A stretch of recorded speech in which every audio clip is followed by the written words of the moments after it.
हर बात को सह जाना। तास्तितिक्षस्व भारत, जितना सहनशील होगा उतना बड़ा वो भक्त बनेगा। जब कोई इस मार्ग में चलता है तो उसके सामने इस बात की परीक्षा आती है, तुम कितना सह सकते हो। जब आपको बुरा लगना ही बंद हो जाएगा तो आपको भगवान परमानंद प्रदान करेंगे। जब तक बुरा लगता है तब तक साधन करो और उस बुराई को सह जाओ। जो आपसे कोई गाली दे रहा है, अपमान कर रहा है, निंदा कर रहा है, या काम क्रोध लोभ कुछ भी, सह जाओ, चुप रहो, शांत रहो, सह जाओ। नहीं, किसी से कह देते हैं तो हृदय थोड़ा खाली हो जाता है, तो कहते हैं यहां नहीं होगा। रहीमन मन की मन व्यथा रखिए मन में गोए, ये दिव्य सिद्धांत है। कहू ते कछ दुख घटी होई, कहने से दुख कम हो जाता है। पर काहि कहो यह जान न कोई, पर किससे कहूं, इस बात को कौन जानेगा।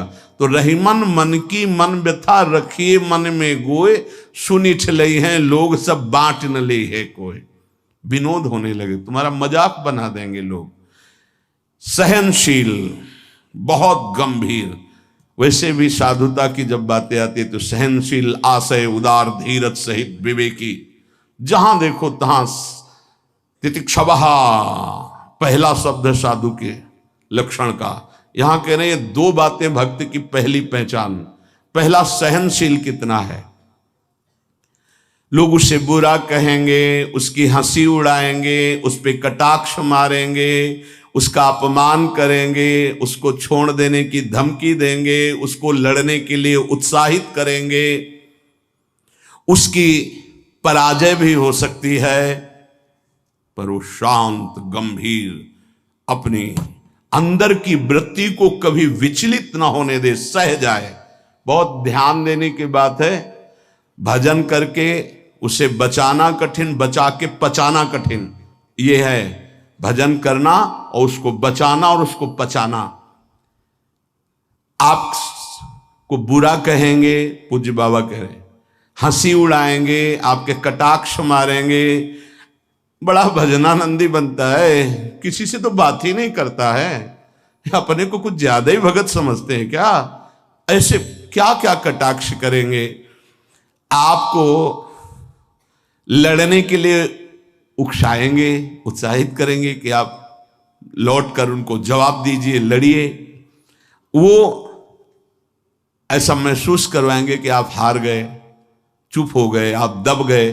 चुप हो जाओ, हार जाओ, हरे को हरि नाम, मौन होकर चुपचाप सह जाओ। इस गुण से अध्यात्म की उन्नति बहुत जोर की होती है। सहिष्णु, सहनशीलता, तितिक्षा, इनको एक ही शब्द के पर्यायवाची है। सहत सहत बाढ़े भगत गृह तन गुरहित गार, सेवक जी महाराज कहते हैं। और जिसके अंदर सहनशीलता नहीं है तो वो केवल परमार्थ का आडंबर करेगा, स्वप्न में भी आध्यात्मिक उन्नति नहीं हो सकती। जागृत की तो बात जाने दो, पकड़ लीजिए। सबसे पहला लक्षण सहन करना। ये आप संकल्प कर ले कि जीवन में सब कुछ सहन करना है मुझे। जो सह गया सो साधु, जो टूट गया वो विषयी। यही बात हमको एक शराबी ने समझाई थी ब्रह्मावर्त बिठूर में। ए देखो, तिल तिल ये छवि काटी गई तो आज भगवान बन के पूज रही। ए बच्चा, टूटना नहीं। क्या भगवान का बाहरी स्वरूप था। वो बाहरी तो ऐसे मदिरा पान की एक लीला करते ही दिखाए, लेकिन जब उपदेश मिला तो प्रणाम करके अंदर सोचा भगवान न जाने किस स्वरूप में। और वो शब्द जीवन में नहीं भूला। खास बात होती कि जैसे ऐसे कोई बोल रहा है तो वो शब्द जीवन में नहीं भूला। ये टूटना नहीं, टूटना नहीं, कैसी भी परिस्थिति हो टूटना नहीं।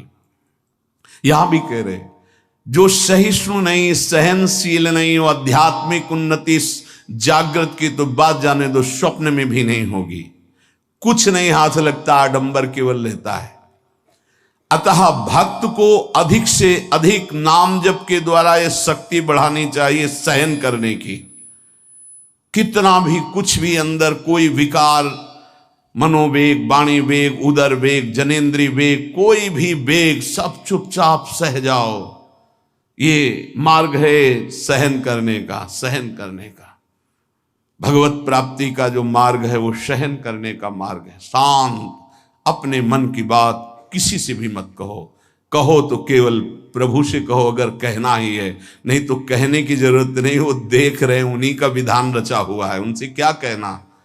वो भोरी सखी का एक पद में है ना, दिल दे करके दिल की सुख दुख की बातें क्या कहना, जब दिल ही दे दिया तो क्या सुख दुख की बातें कहना। पहला तो ये हुआ सहिष्णु, सहनशीलता, और दूसरा नाम जप। ये दो से भक्त की पहचान, दो चीजें। निरंतर नाम जप हो रहा है कि नहीं, हर प्रकार के आक्रमण को आप सह रहे हैं कि नहीं, बस यही भक्ति की पहचान। और तो सब लक्षण आ ही जाते हैं। नाम में जितनी अधिक शक्ति है उतना कोई वर्णन ही नहीं कर सकता। इतनी अधिक अचिंत शक्ति नाम में है। नाम में जितना मन लगाओगे तो तुम्हारा मन निर्मल और तुम्हारा बल बढ़ता जाएगा और वो निर्बल होता जाएगा। दोनों बात समझ लो, मन निर्मल और निर्बल। निर्बल तुम्हारे अधीन। अभी क्या है, मन बलवान और हम उसके अधीन हैं, और मन मलिन तो हमको संसार में फंसा रहा है। नाम में जितना आपका भाव बनता जाएगा, श्रद्धा विश्वास बनता जाएगा, उतनी ही तुम नजदीक प्रभु के पहुंचते जाओगे। भजन करना कठिन, करके बचाना कठिन, पचाना एक सूत्र केवल, सब कुछ सहन करना है जीवन में। भूख प्यास गर्मी सर्दी मान अपमान निंदा स्तुति सब सहन करना, चुप शांत एकदम अंदर, और नाम जप। बस ये दो बहुत जोर की बात बाबा ने बताई कि सहनशीलता और नाम जप ये प्रधान दो गुण हैं जिससे भक्त की पहचान होती। तो हम अंदर अपने करें, दूसरों पे नहीं, अपने अंदर कितना नाम जप कर रहा, हम कितना सहनशील है। जब नई नई अवस्था में साधन में आए थे तो ये मनाते थे कि कोई अपमान करे देखे कैसा लगेगा, कोई अपमान करे। फिर भगवान ने बड़ी कृपा की, बहुत अच्छे अच्छे शब्दों के स्वागत हुई, तो हृदय में भी अब कैसा लग रहा है। एक समय ऐसे सीधे गंगा के किनारे जा रहे, सामने से बड़ी गालियां और बड़े कटु वाक्य, ऐसे वैसे क्या क्या बातें, शांत एकदम चुप। कैसा लगा? मांगते थे कि प्रभु कभी अपमान हो तो कैसा लगेगा, कैसा लगा? शांत मन, हाँ चलो ठीक है आगे चलो। भगवान कृपा करके देते हैं। संत जन इसी से समझते कि हमारे ऊपर कितनी कृपा है। जब हमारा कोई अपमान करे हमें गुस्सा ना आवे, कोई विकार हमारे अंदर आवे, गलत चेष्टा ना हो, उसको सह गए, तब बड़ी कृपा श्री भगवान की हमारे ऊपर है। संसार का चिंतन तो सारी दुनिया करती है, यदि भक्त भी संसार का चिंतन है तो किस बात का भक्त है। अगर दो चीजें लानी है, सहनशीलता और निरंतर भजन, तो ये 6 साधन हैं। ये 2 महान सद्गुण प्राप्ति के, भक्त के 2 महान सद्गुण, सहनशीलता और निरंतर नाम जप। अगर ये बात तुम्हें लानी है तो ये 6 साधन पूज्यपाद उड़िया बाबा जी महाराज बता रहे हैं। पहला, हल्का भोजन। पहला प्रहार भोजन पर किया है, और सच्ची बात है, और आप लोग भी अनुभव किए होंगे अगर भजन में चित्तवृत्ति लगाए हैं। पेट में वजन ज्यादा, भजन कम। देख लो, आप खुद देख लो। हल्का भोजन, इतना हल्का कि आप भोजन पाकर बैठे और आपको महसूस ना हो कि आपके पेट में वजन है, इतना भोजन पाया। होता है जैसे 5 रोटी पाने की आपके पेट में क्षमता है तो 3 पाई, 5 पाने की क्षमता 7 पा गए, तब तो फिर 7.5 शनिचर आ ही जाएगा बुद्धि में, नहीं आ जाएगा। बिल्कुल प्रमाद आ जाता है, पक्का प्रमाद आ जाता है। धन्यवाद है उन उपासकों को जो एक दिनचर्या में रहते हैं। हाँ ठीक है, 1 चम्मच खीर डाल दीजिए, 1 पीस से डाल, बस दोबारा हमसे मत पूछना, बस वो अपनी निष्ठा में रहते हैं। ये आहार विहार ही भजन में सबसे ज्यादा सहयोगी है और बाधक भी है। हल्का भोजन लिख रहे हैं बाबा, हल्का भोजन मतलब सुपाच्य भोजन और आधा पेट भोजन। एक दिन चर्चा हुई थी, अगर याद हो पीछे, 400 ग्राम अन्न में 24 घंटे में बहुत स्वस्थ शरीर रह सकता है। केवल रसेंद्री फंसाए है, रसेंद्री। हमें लगता है कि अगर हमें जीवन उछाल उत्साहित और बहुत सात्विक रखना है तो हल्का भोजन। दूसरी बात, प्राण संयम। ये जो बहुत जल्दी जल्दी श्वासें चलती हैं, इससे भजन में बड़ा बाधा पड़ती है। एक आराम से श्वास खींचिए, कितनी बार राधा नाम जपते हैं, फिर आराम से छोड़िए, कितनी बार छोड़ते हैं। प्राणों का संयम आवश्यक है, इसलिए 2-3 प्राण वायु का संशोधन की प्रक्रियाएं हैं जिनको सबको करना चाहिए। ये प्राणायाम के अंतर्गत नहीं, हम भजन की बात कर रहे हैं। आराम से बैठ जाओ, ऐसे दोनों स्वरों से वायु खींचो, कोई हाथ वाथ लगाने की जरूरत नहीं, पूरी खींचाओ और एकदम छोड़ दो। 7 बार किया एक बार में, 4 बार ऐसा करो, आप देखना एक ये प्रक्रिया है, कोई हाथ लगाने की जरूरत नहीं। प्राणवायु का संशोधन, खींचा, रोक लिया, नाम जप कर रहे हैं, एकदम प्राण व्याकुल, छोड़ दिया। एक ये है आंतरिक कुंभक और एक बाह्य कुंभक, खाली किया, नाम जप करे बैठे, फिर तुरंत खाली किया, फिर रोक लिया, इसे बाय 3 बस कर लीजिए आप देखिए आपके फेफड़े, आपकी छाती, आपका प्राण संयम। कोई हम ये नहीं कह रहे ऐसे करने की, और ये मात्र 2-2 मिनट का अभ्यास कर लीजिए। क्या जाता है ऐसे आराम से बैठ के, कोई जान भी नहीं रहा कि आप प्राणवायु का संशोधन कर रहे हैं, पर मेरुदंड सीधी होनी चाहिए।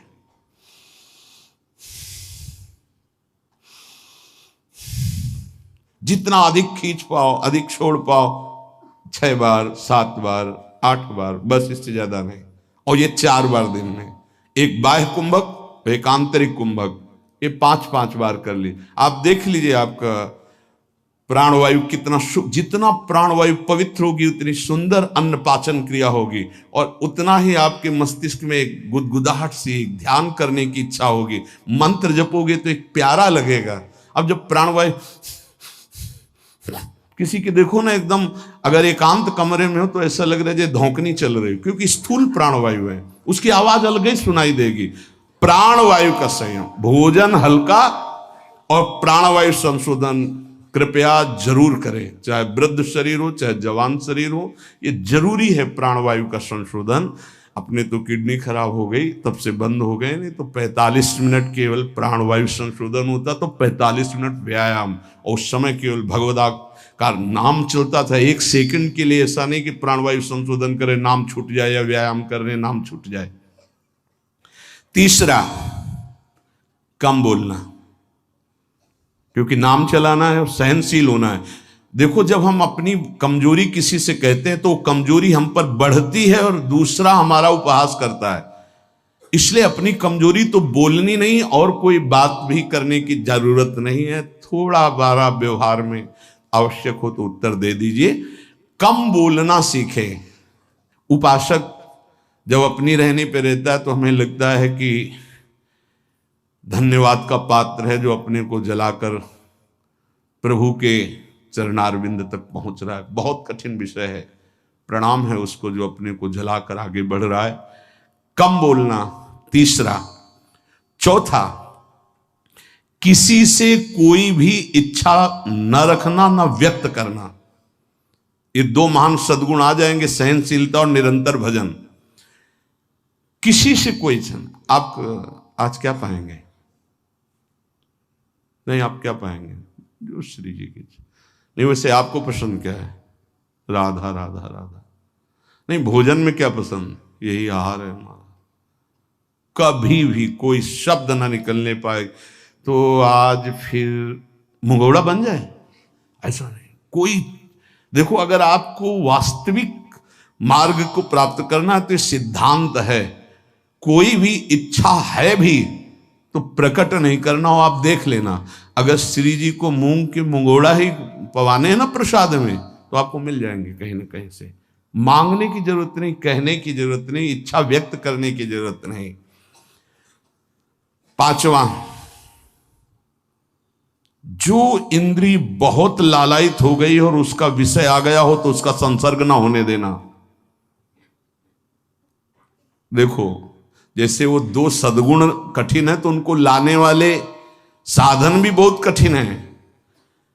किसी भी इंद्री की बहुत इच्छा हुई और वैसे ही संयोग आ गया, कोई भी इच्छा, हर इंद्री में अपनी इच्छा रहती है, प्रबल इच्छा हुई और प्रारब्धवशात माया ने वही संयोग बना दिया, लो खाओ। और आपको पता है कि ये मेरे हृदय में बिल्कुल चल रहा था, कैसे मिले, और वो मिल गया, तो खुश नहीं होना। बोले संसर्ग नहीं होने देना, पाने नहीं, हटा देना है। इतनी हिम्मत है। पहला लक्षण सहिष्णु, वो दूसरा निरंतर भजन। जो तुम्हारी, ये सब बातों में नहीं कह रहे,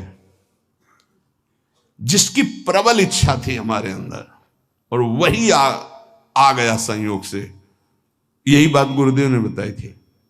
बोले जो प्रिय वस्तु हो उसका संयोग इंद्रियों के संसर्ग में ना होने पाए और उसको भोग लगा बांट दो। तो बाबा कह रहे किसी भी प्रिय बात, प्रिय वस्तु, वो इंद्रिय भोग जब उपस्थित हो तो उसका संसर्ग ना होने देना। इससे दो सामर्थ्य जागृत होंगी, निरंतर नाम जप और सहिष्णु, सहनशील। और वाणी पाठ और अपना जो संत समागम है, इसके सिवा अकेले रहने का स्वभाव बनाना। इसमें भी जो अपने प्रियजन, परिवार के जन, उनको लगने लगता है अकेले बैठे क्यों रहता है। अरे वो अपने साधन में बैठा है, उसके लिए डिस्टर्ब थोड़ी होना कि अकेले क्यों बैठे। धन्य भाग है, जैसे अपने लोगों को सूचना मिलती कि एकांत ही चुपचाप बैठा रहता, तो अपने को पता है, अपना हृदय शीतल होता है कि सही मार्ग है, सही मार्ग है।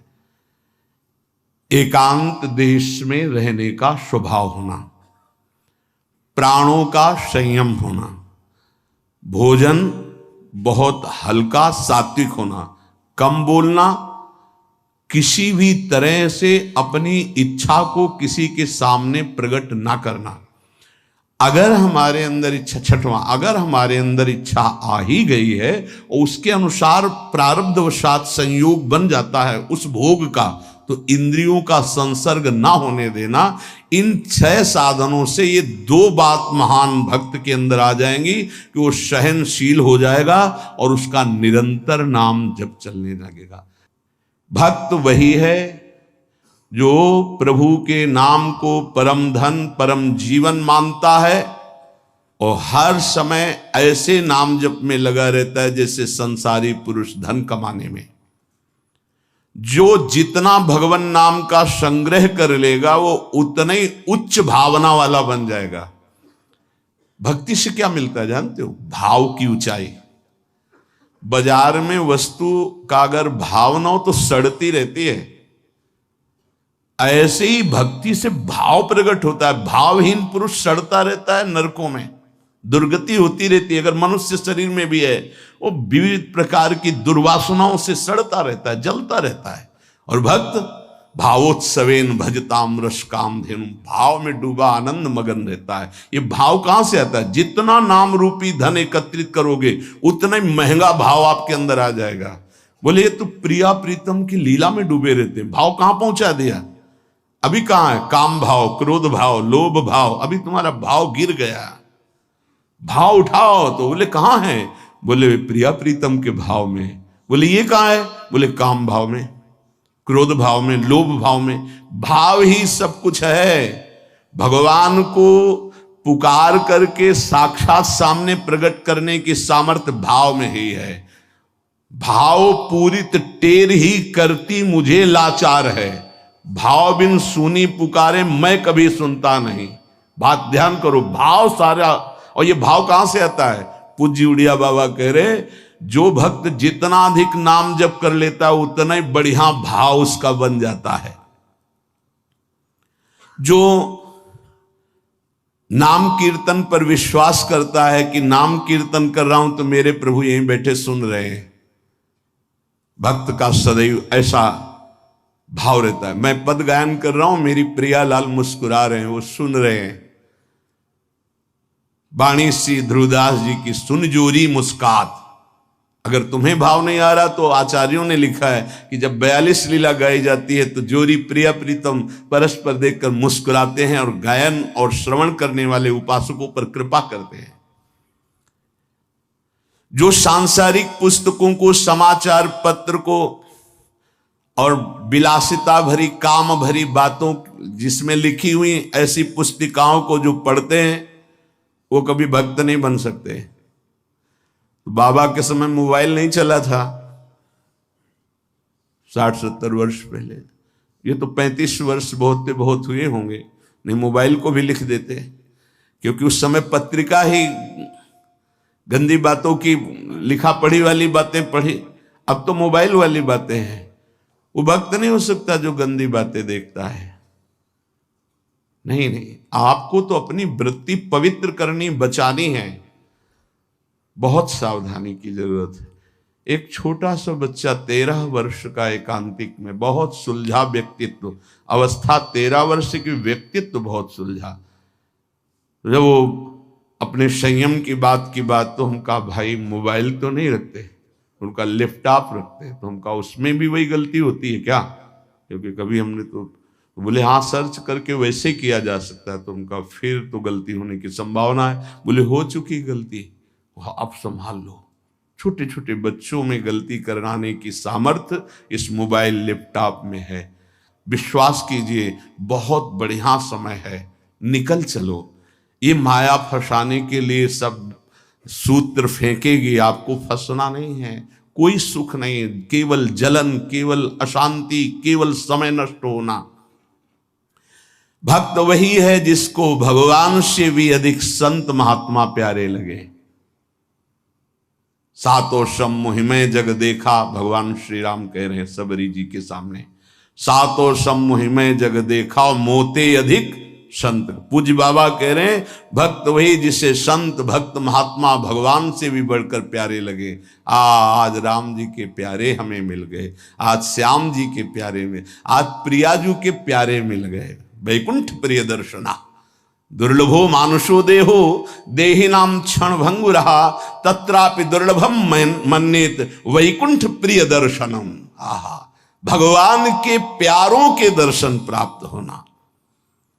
भक्त वही है जिसकी जिह्वा हर समय नाम जप में लगी रहती है और बातों के लिए वो मूक हो गई है।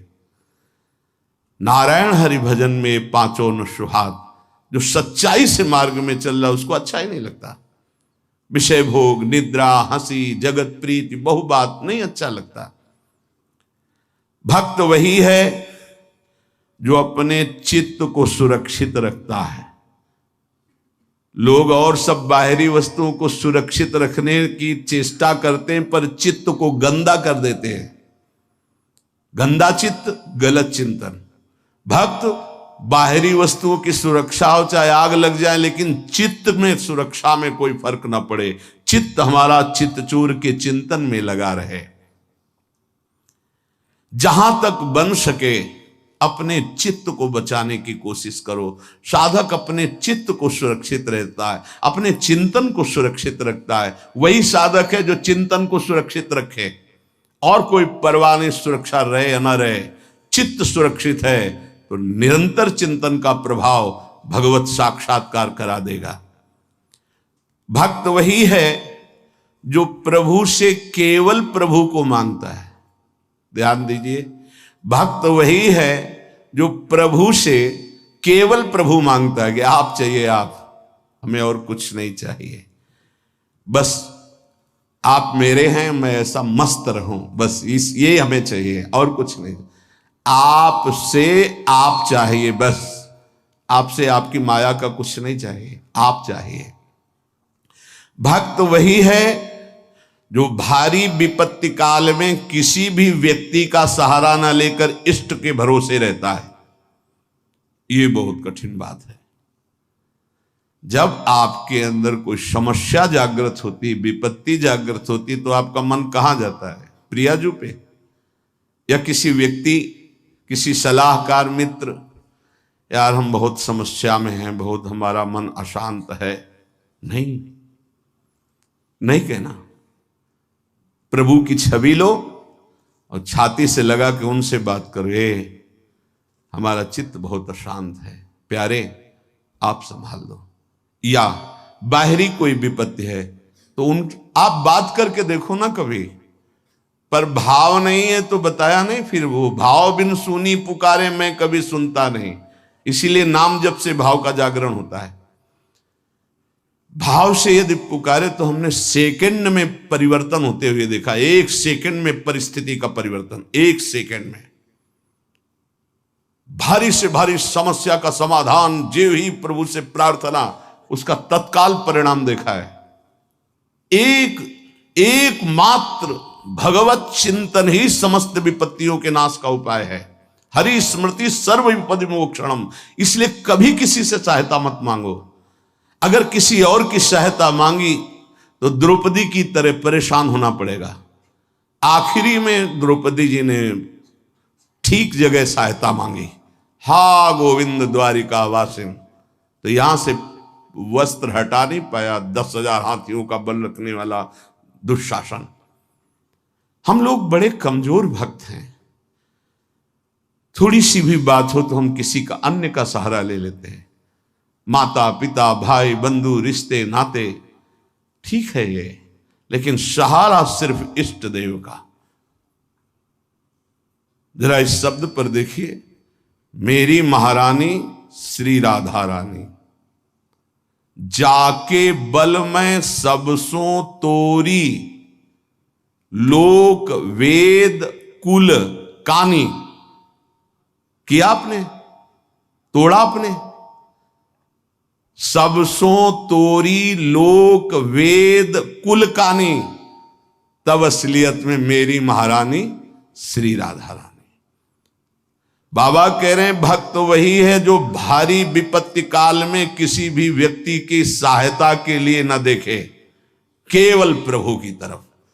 अब वो क्या रूप रख करके आते हैं वो देखेंगे, लेकिन किसी अन्य आश्रय में ना आ जाए, नहीं तो हमारी भक्ति बाधित हो जाएगी। प्रहलाद जी ने किसी को पुकारा क्या? किसी भक्त के जीवन में देखो, किसी के पास गए क्या हाथ जोड़ के कि जमींदार या बादशाह या किसी, कि आप हमारा सहयोग कर दो? नहीं, प्रभु देखेंगे। और वो ऐसे अंतिम समय तक कोई सहयोग नहीं कि अब अगला कदम जाएगा ये गिरेगा, और उसी कदम पे प्रभु ऐसे बस आखिरी दम तक वो देखते कि शायद कोई अंदर से पुकार पड़े किसी और को। जब देखा कि बस वो पकड़, आप निहाल हो गया, विपत्ति नहीं अब संपत्ति घेरेगी, अब कोई तुझे परेशानी नहीं, मेरी कृपा संपत्ति तेरे को सदैव दुलार करती रहेगी। पूज्य बाबा कह रहे हैं भगवान का सच्चा भक्त वही है